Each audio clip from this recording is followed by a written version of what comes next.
আসসালামু আলাইকুম। হ্যালো বন্ধুরা, MH medicine and health tips থেকে সবাইকে জানাই স্বাগত।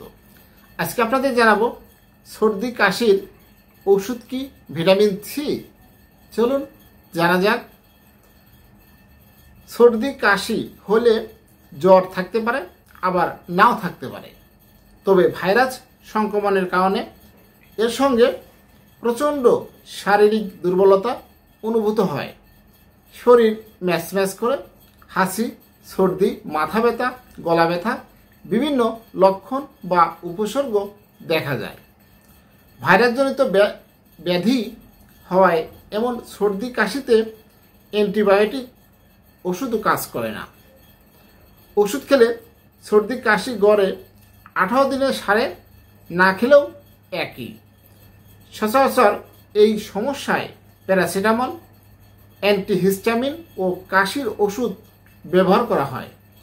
কফ কাশির জন্য অনেকেই সিরাপ জাতীয় ওষুধ ও মন্টেলুকাস্ট খান, যা আসলে তেমন কোনো উপকারে আসে না, বা অনেকেই আবার আসে। সাধারণ সর্দি কাশি প্রতিরোধে ভিটামিন সি কোনো কাজ করে কিনা তা নিয়ে 7 দশকের বেশি সময় ধরে বিতর্ক চলছে। ভিটামিন সি এর ব্যবহার নিয়ে 72টি গবেষণার ফলাফল নতুন করে বিশ্লেষণ করা হয়েছে। এতে দেখা যায় 20টি গবেষণায় 11,000 রোগীর সর্দি কাশি প্রতিরোধে ভিটামিন সি ব্যবহার করা হয়েছে। তবে বেশিরভাগ ক্ষেত্রে ইতিবাচক ফল পাওয়া যায়নি। মাত্র 3% ক্ষেত্র কিছু উপকার রয়েছে। যারা প্রচণ্ড মানসিক চাপের মধ্যে থাকেন, যেমন ম্যারাথন দৌড়বিদ, মরু এলাকায় কর্মরত সৈনিক, তাদের ক্ষেত্রে ভিটামিন সি ব্যবহার করে ভালো ফল পাওয়া যায়। এসব ক্ষেত্রে সর্দি কাশির হার প্রায় অর্ধেক কমানো সম্ভব হয়েছে। 31টি গবেষণায় 10,000 রোগীর সর্দি কাশির স্থায়িত্বকাল নিয়ে পর্যবেক্ষণ করা হয়েছে। দেখা যায় রোগের সময়কাল কমানোর ক্ষেত্রে ভিটামিন সি এর তেমন কোনো ভূমিকা নেই। সবশেষ বিচার করা হয়েছে উপসর্গের তীব্রতা কমানোর ক্ষেত্রে ভিটামিন সি এর ভূমিকা, যেখানে কোনো ভালো ফল পাওয়া যায়নি।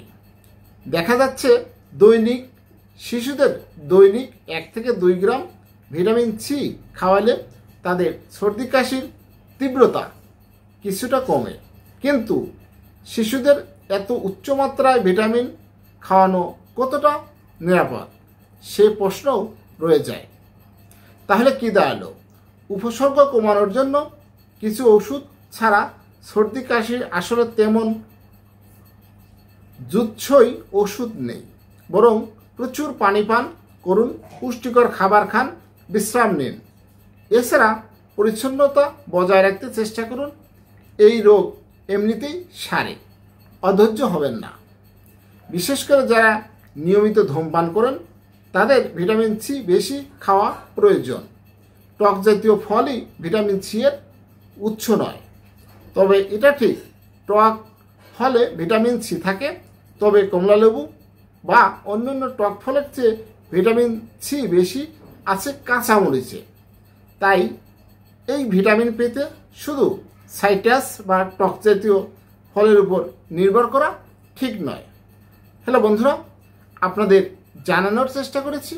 আমার এই ভিডিওটি যদি ভালো লাগে, নতুন কোনো ভিডিও পেতে আমার চ্যানেলটি এখনই সাবস্ক্রাইব করে রাখুন, লাইক, কমেন্ট, শেয়ার করুন। সবাই ভালো থাকবেন।